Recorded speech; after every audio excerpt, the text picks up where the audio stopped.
the toes under if you can. Have your knees about hip width apart. Draw the hips back onto the heels and then just walk your hands forward. Come onto your fingertips for a moment and then push all 10 fingers and thumb tips forwards.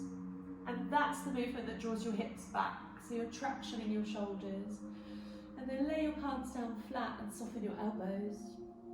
You might want to rest your head on the ground or on a cushion here. Maybe just very gently roll across your forehead, one way and then the other. And then slowly coming back up. So untuck the toes now, bring your hands underneath your shoulders. Just for a moment, bring your knees together in the midline and let your hips go from side to side. So again, this might be really gentle movement. You might find a spot in your lower back that needs a little bit more attention. And then coming back, we're going to start to move with a flexion and extension now. So the hands can be slightly further forward of your shoulders if you like. Tuck the toes if you want to, your choice. Lift the tailbone, soften the elbows, and imagine that you're trying to get your chest forwards and up. And then as you exhale, gently push back, round the spine, and let your head just drop down. Soften the elbows again. Lift the tail, take the heart forward, weight comes into the hands. And then exhale, round the spine, start to draw the hips back towards the heels. Do this a couple more times. Inhaling, moving forward, and then exhale, scoop and round the tailbone, let the head drop down. And then from here, you can make this movement a little bit three-dimensional. You can come over to the side. You might bend and straighten your elbows, go one way then the other. Coming back slowly to center. So if your wrists feel tender, come back to child's pose for a moment.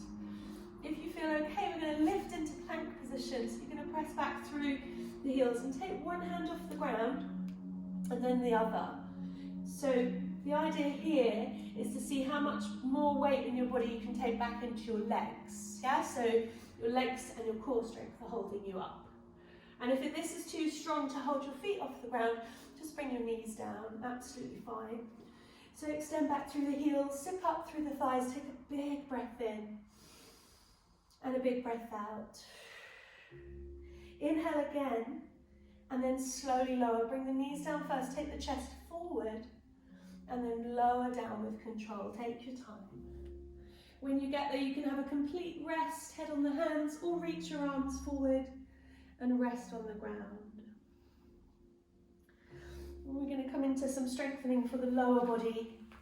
So as you're ready, bring your arms alongside your body, but relax your shoulders completely. So have your palms up. Rest your head on the ground. And the first thing that you do is point your toes. The forehead stays on the ground, relax. Your thigh muscles start to lift your kneecaps off the ground. Take a slow breath in here. As you exhale, lift up through the pelvic floor and engage your glutes, and that movement of pressing your hips and legs down lifts your chest forwards and up. But keep your arms heavy if you can, which will feel really weird. But I'm interested here in you feeling this across your lower back muscles. So we have a tendency often to overuse the shoulders. What I'd love for us to do here is just to feel that the arms are not working, but the lower body and the back is.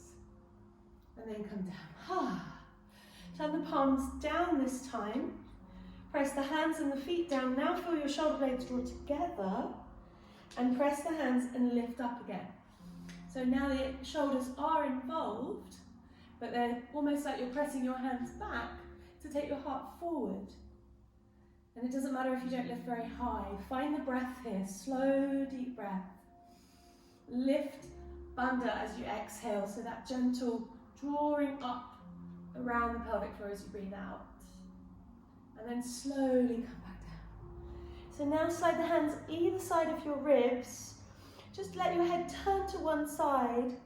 And whatever hand you're looking at, push that hand down and let your body roll to the other side. And then slowly let your head turn, push the other hand down and roll to the other side.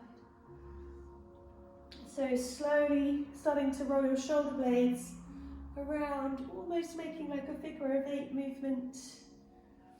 And you might roll up a little bit, you might stay quite low to the ground. And we're making that serpentine movement, that side to side movement. And then as you're ready, we're going to come back to the center, hug the elbows in, press the feet down, coming to 3 little cobras. So press down to lift up. It doesn't have to be very high. Breathe in. And then slowly get back down. Twice more. Inhale, gently coming up. Exhale down. And again, just lifting as high as you want to go today. Inhale, lift up. Exhale down. And then push up, tuck the toes. Come back into that active child's pose. This might be your alternative to downward dog today. Resting the head on the ground. Or you might be ready to lean into the hands and then lift your hips up and back to dog posture. So I know most of you will have practiced downward dog before. If it is new for